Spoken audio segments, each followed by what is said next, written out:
Welcome to the second lecture, and topic is organ of immune system. Now, in this topic, we'll be dealing with different components of the immune system.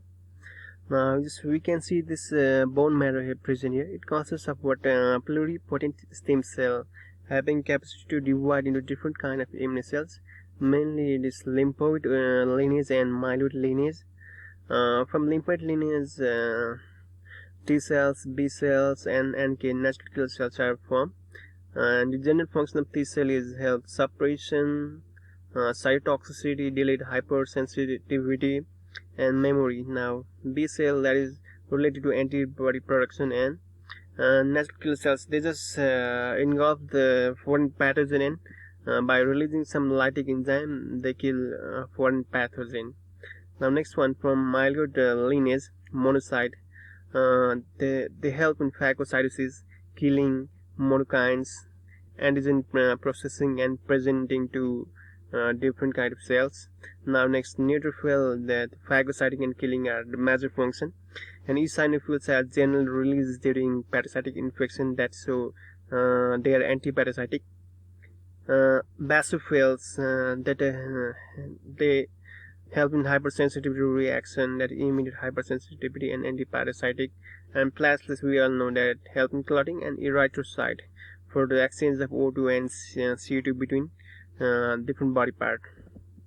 Now, this figure it shows the step in the development of lymphocyte. Now, look at here. This is the hematopoietic pluripotent stem cell having capacity to divide into different kind of cell. Simply in bone marrow, it can form monoblasts, and if let's say monoblasts move in blood and that become monocyte after maturation, it can move to tissue and this form a permanent macrophage, and that present antigen to different kind of cells. Next, from bone marrow, lymphoblasts, T cells are produced in bone marrow, but they just get matured into thymus. Okay, and thymus, and there is various kind of T cells are produced, mature T cells like the helper cells, memory cell, and TC means cytotoxic cells, and bone marrow. Look at this B cells. B cells, it's again divided in two types of cells: plasma cell and B memory cell. The plasma cells, these are antibodies. Now, next, lymphoid organs. They are tissue of lymphocyte development. First one is central lymphoid organs, in which the lymphocytes are generated.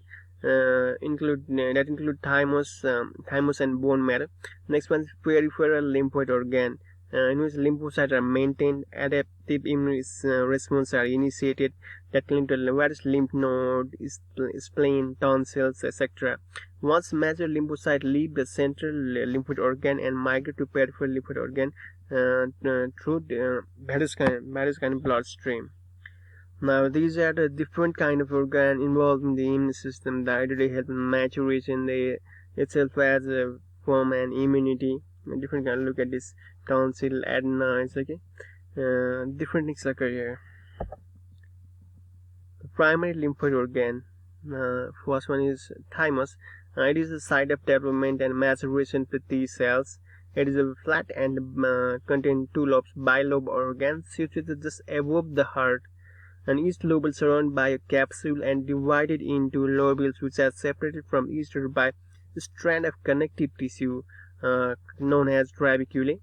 Each lobule is organized into two compartments. It consists of multiple lobules, two lobules, and outer compartment is cortex and inner compartment is medulla.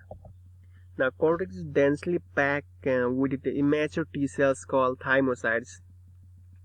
The outer cortex also contains thymic node cells, which are specialized epithelial cells with long membrane extension that surround as many as 50 thymocytes. And in inner medulla is sparsely populated and contain thymocytes that are more mature. After maturation, the thymocytes leave thymus through the capillary venules and in bloodstream. Now, look at here. This is a cross section of portion of thymus. Here we can see thymocytes, yes, in this capsule, and this one is outer cortex and this one is inner medulla. Now next one, bone marrow, that is equivalent to Brucia fabricius in birds. And actually in Brucia fabricius of birds, there is what formation of base cells, which is antibodies in case of bird, but in case of human, it is formed in bone marrow. The site of B cell origin development in human and mice. Immature B cell proliferate, means multiplication, and differentiate within the bone marrow. Differentiate means right from different kind of T cell, like say plasma cells, antibodies, memory cells, cytotoxic cell. That is cell differentiation. Now stromal cells within the bone marrow interact directly with the B cell and secrete various cytokines that are required for the development. Cytokines are type of cell signaling molecules. Now secondary lymphoid organ, lymph nodes. These are encapsulated vein-shaped structure. Contain a reticular network packed with lymphocyte, macrophage, and dendritic cells. Okay, tissue at junction after lymphatic vessel, and morphological lymph node can be divided into three roughly concentric regions: the cortex, the pericortex, and inner medulla, each of which support a distinct microenvironment. The outermost layer, the cortex, contains lymphocytes, mostly B cells, macrophages, and folliculodendritic cells arranged in the primary follicle. And beneath the cortex, there is pericortex, which is populated largely by T lymphocytes and also contains interdigitating dendritic cells thought to have migrated from tissue to the node. The innermost layer of lymph node, the medulla, it is more sparsely populated with the lymphoid lineage cell. Of those present, many are plasma cells actively secreting antibody molecules. The pericortex is sometimes referred to as a thymus-dependent area and cortex as thymus-independent area. This is one of the questions which I would like to give you students so that they can just search it and they can gain extra knowledge. You can have a look. Next one, lymphatic system. As blood circulates under pressure, its fluid component seeps through the thin wall of capillaries into the surrounding tissue. Much of this fluid, called interstitial fluid, returns to the blood through the capillary membranes. The remaining of the interstitial fluid, now called lymph, flows from the spaces in connective tissue into a network of tiny open lymphatic capillaries and then into a series of progressively larger collecting vessels called lymphatic vessel. Okay, now what actually happens when a foreign antigen enters or gain entrance? Now look at here. When they gain entrance to tissue, it is picked up by lymphatic system. Yes, it is then carried to various organized lymphoid tissues as a lymph node by the afferent lymphatic vessel. The lymph node trapped for an antigen and is a specific lymphocyte undergo proliferation. The specific lymphocyte then leave the lymph node as a effector cell through the efferent lymphatic vessel. First of all, person is recognized. Then after then specific antibodies present to different kind of phagocytic cells and phagocytosis occurs. It is a long lecture.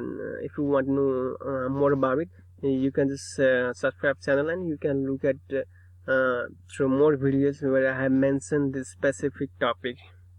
Okay, thank you. This one is for today. You can look at my next lecture.